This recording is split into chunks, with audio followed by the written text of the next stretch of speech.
Hi, I'm Dr. Thomas Armstrong, and I'm making a series of videos to introduce my new book, The Power of Neurodiversity, Unleashing the Advantages of Your Neurodivergent Brain.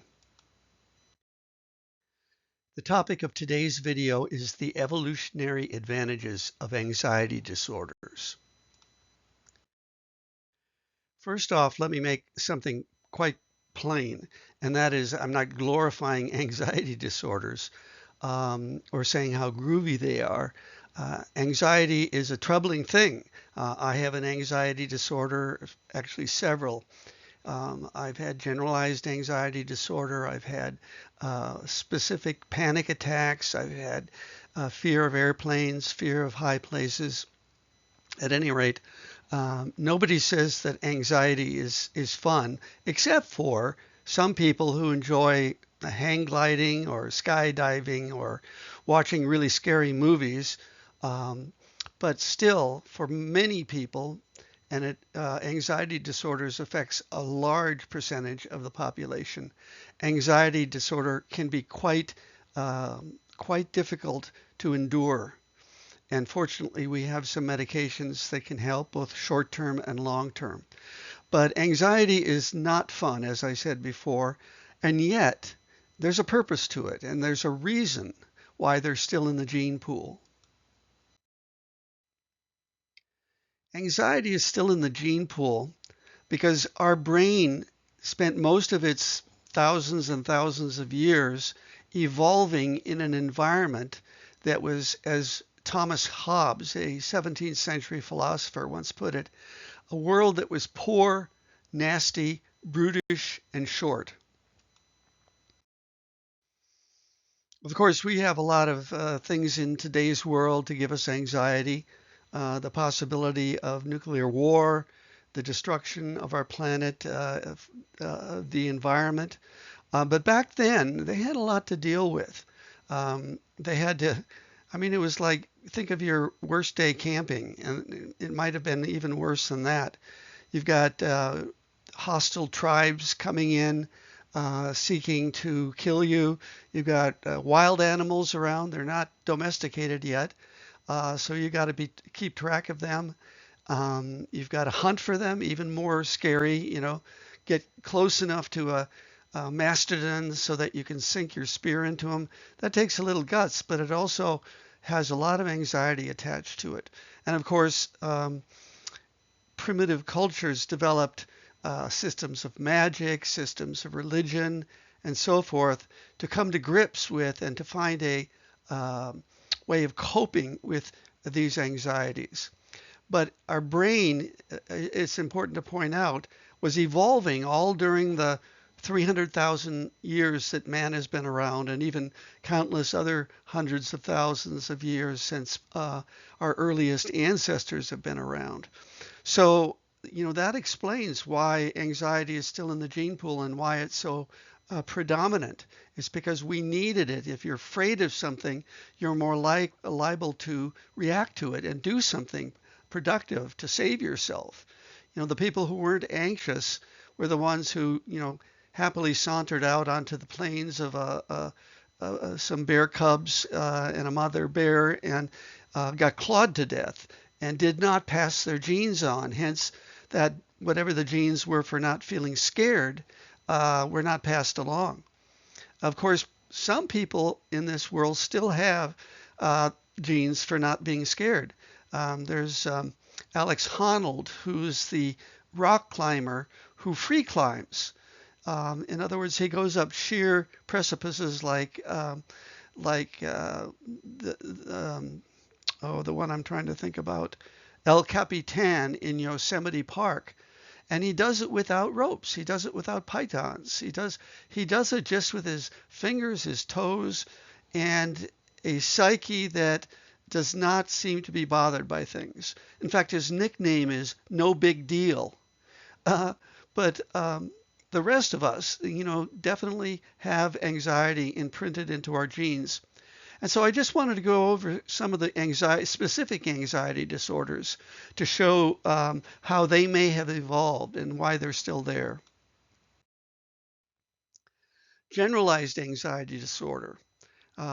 This is, if you're just feeling anxious and you don't know why and there's no particular reason for it, this might have evolved from primitive times in being able to be alert and identify threats that are not distinctly defined.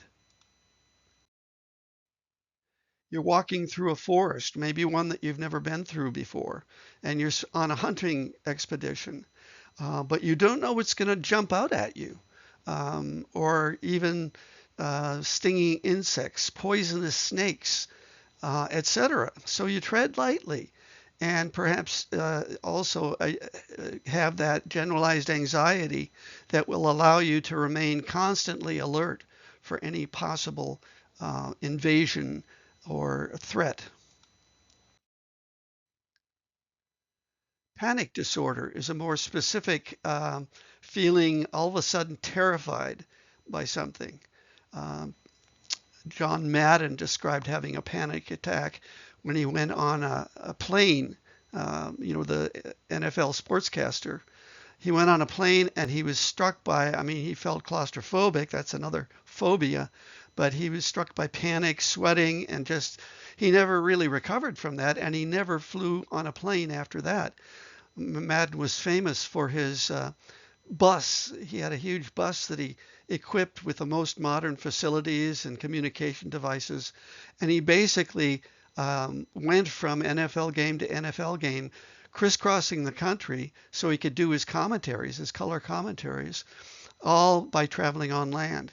And that's what sometimes a panic disorder can drive a person to do. In terms of how it evolved, panic disorder may have evolved by responding to acute threats as opposed to the more chronic, generalized threats. By activating the flight or fright brain, we've got a couple of stress responses wired into our brains, and one is called the flight or fight brain, which reacts by secreting adrenaline from our kidneys or from our adrenal glands above the kidneys, and that immediately sets our heart to pumping and awakens our muscles to begin running and so forth, so that we can either take flight, run away, or fight the brain, or fight the threat rather. Uh, so you're on a hunting expedition and a giant mastodon comes up and you think, oh, great, meat for a week, maybe even a month. And you got your colleagues getting in real close and not doing too well. And your heart's thumping. And yet you got to hang in there. So the people that did hang in there and survived passed their panic genes on to the next generation, so that at least their muscles and their immune system and their readiness response would be elevated to the highest level, so that they could be good fighters under these conditions of acute threat. Post-traumatic disorder, PTSD, perhaps evolved in terms of allowing us to hold in a memory from previous traumas so that we could recognize them if they happened again. So you look at people in war, people who had traumatic events, saw their colleagues blown up in front of them, were wounded themselves. And back in World War I, they began to use the term in a state of shock to treat these soldiers. And now we have pretty much the same kind of phenomenon, but we call it PTSD. And it's, as you can see, it's a functional trait. It's something that is an advantage if you're in an environment that has constant threats and constant traumas, so that you can fix in your mind an image of what that original trauma was, and then recognize it if it's coming up again and take action against it. The problem is, for many men and some women who have gone to fight in Vietnam and Afghanistan and so forth, they've had these traumas working and soldiering in a war zone, and then they come back to the United States, let's say, and everything is fine. The streets are calm. Not in every place in the United States, but perhaps they go to a nice, comfortable middle-class suburban environment. But they're walking along and they hear a bus screech or a loud popping sound, and immediately their memory goes back to the trauma that they experienced. And so this is like something that was useful at one time, but is no longer necessary if we live in a safe environment. Then it becomes a constant trouble, waking up in a nightmare, being terrified of small stimuli from the environment. And so, again, you've got to see that it worked at one time and it was adaptive at one time, in one place, but it's not adaptive in your everyday life in the United States or Australia or the UK. Many of these more highly developed, economically privileged cultures. Of course, if the person has to go back to an unsafe environment, an area that's riddled with gangs, this may be, even worse for them because they're having re-experienced traumas. But if they have the PTSD, and I'm just tossing this out, I'm wondering if people with PTSD actually do a little bit better in high-risk areas in urban cities because they can recognize the trauma and take action against it, run away or fight it, or another, the fight or flight brain is also known as the fight, flight, and freeze brain.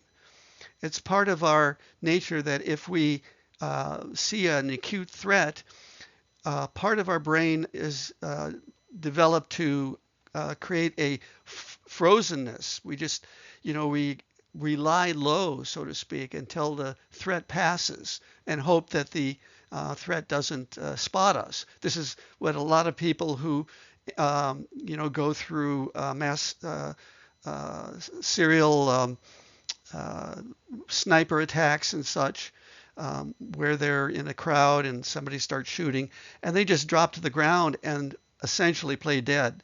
And that is the freeze response going on, helping hopefully to preserve them. As long as, the sniper or the killer doesn't see that they seem to be moving, they may be safe. Another anxiety disorder is social anxiety disorder. This is people who really have a hard time, going to parties or going to meetings. They have really, again, their heart pumping, shortness of breath, feelings of fear inside, and really feelings of not wanting to be there, of evasiveness, of holding back, finding a corner that you can kind of be safe in. And again, in the current, modern society, there's no reason for this in most cases, because you go to a meeting, people are going to be more or less friendly. If you go to a party, again, there are exceptions, but more or less people are going to be, friendly to you and, engage you in conversation and so forth.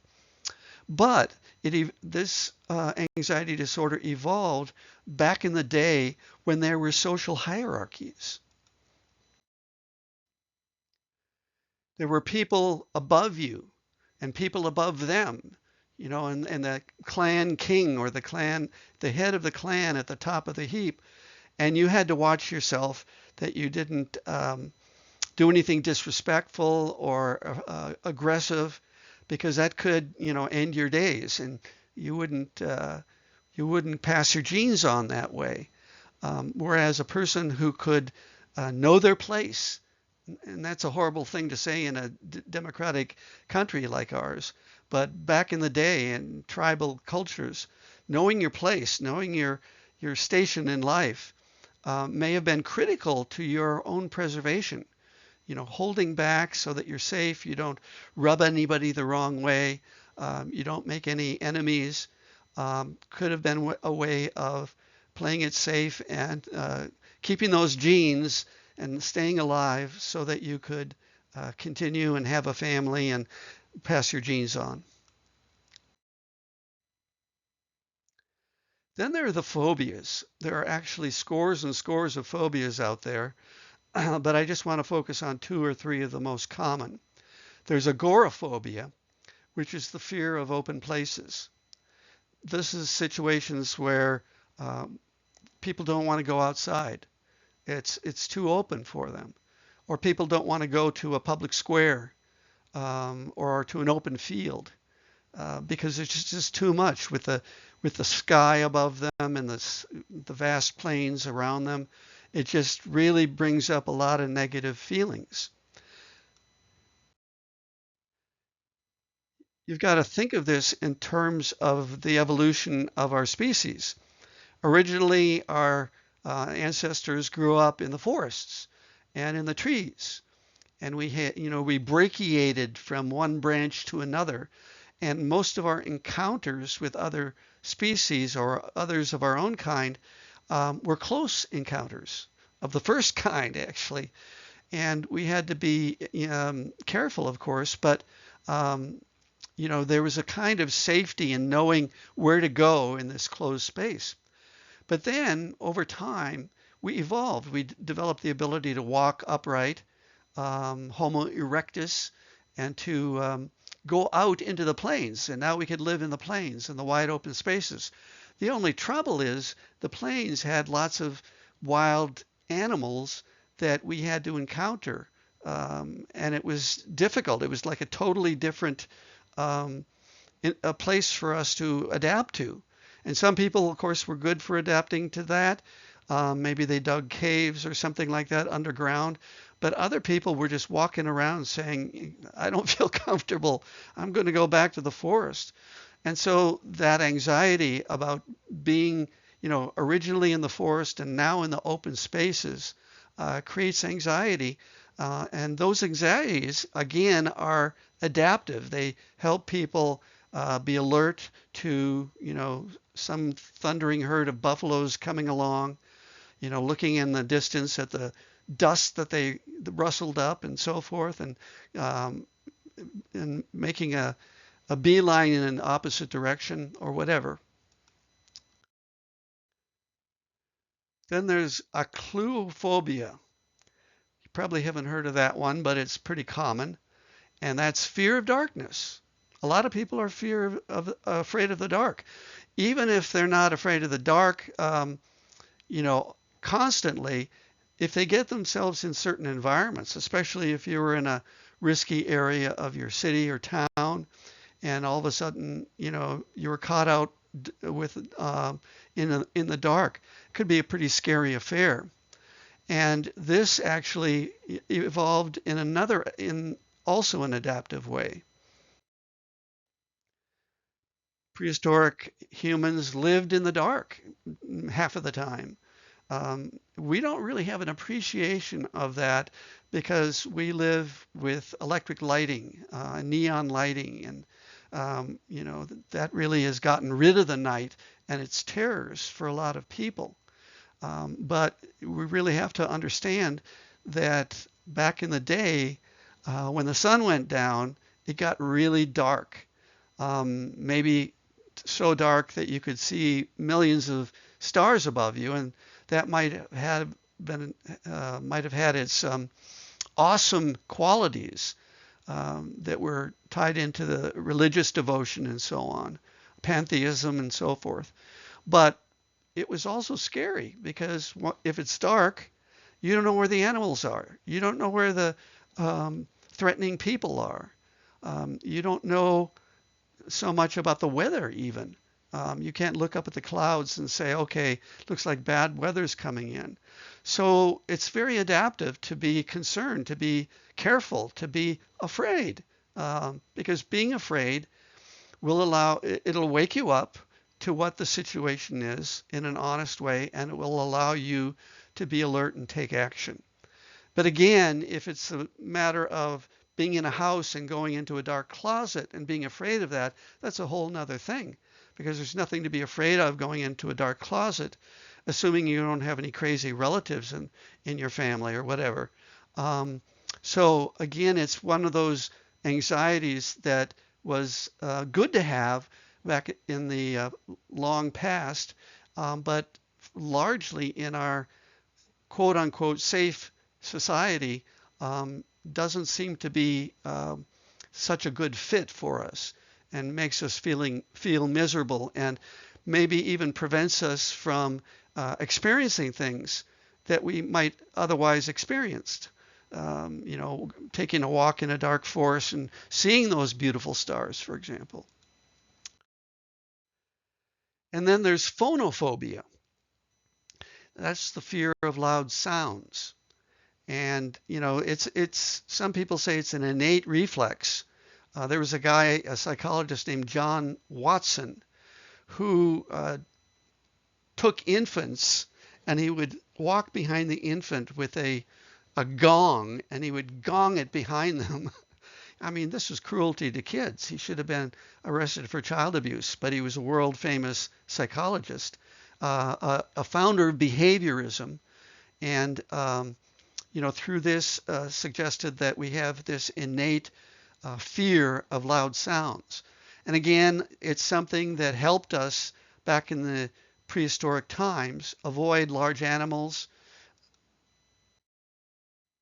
avoid bad weather. I mean, the loud sound of lightning, that still scares a lot of people, especially if you're out camping. I remember being in Yosemite, and I was out camping, and I was moving up to the next camp when it started lightning. And I'll tell you, they tell you to, when that happens, you seek lowland, and yet to get to my camp, I had to keep going up. So I was definitely anxious until I finally made my way into the camp and got my tent up and could breathe a sigh of relief. Of course, I was probably still in danger in terms of the lightning attracting the tent spokes, but at least I felt a lot better. But this loud sound that we are afraid of came from, bellowing animals and lightning in the forest in the prehistoric times when it wasn't safe. They didn't perhaps know as much of how to deal with it. They didn't have lightning rods. They didn't have lots of things that could have warded off these dangers. So that's a little bit about anxiety disorders and why we still have them around. The fact that they worked for us at one time, but don't work so well anymore. There are a lot of things that we can do about anxiety if we experience it in a negative and a disturbing way.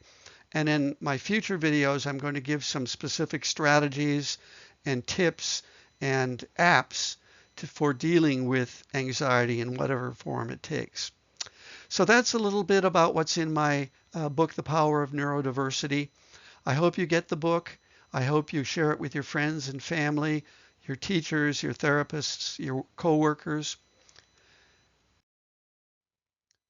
As part of the book, I have in an appendix a neurodiversity strengths checklist consisting of 200 items, all having to do with strengths. And so you can take this and find out all the things that you're good at. If you go to my website, which is www.institute4learning.com, and go to my blog page, or it's on my homepage as well, look for my blog post sign up and put your email in the box there and subscribe to the blog posts, and you will receive automatically, maybe a couple minutes later in your email, my 200 item neurodiversity strengths checklist. Also, if you're interested in other videos in this series, not just on anxiety disorders, but on autism, ADHD, dyslexia, intellectual disabilities, go to my YouTube channel and look for my playlist called The Power of Neurodiversity. According to this, I have 39 videos. This would be the 40th or 41st video. And you'll have a lot to get from those videos. So Thanks so much for listening, for watching. I hope the information was useful to you, and I hope that you look at your own neurodivergencies and those of your kids and your friends and family in a new way, a new and more positive way. Thanks so much. Bye bye.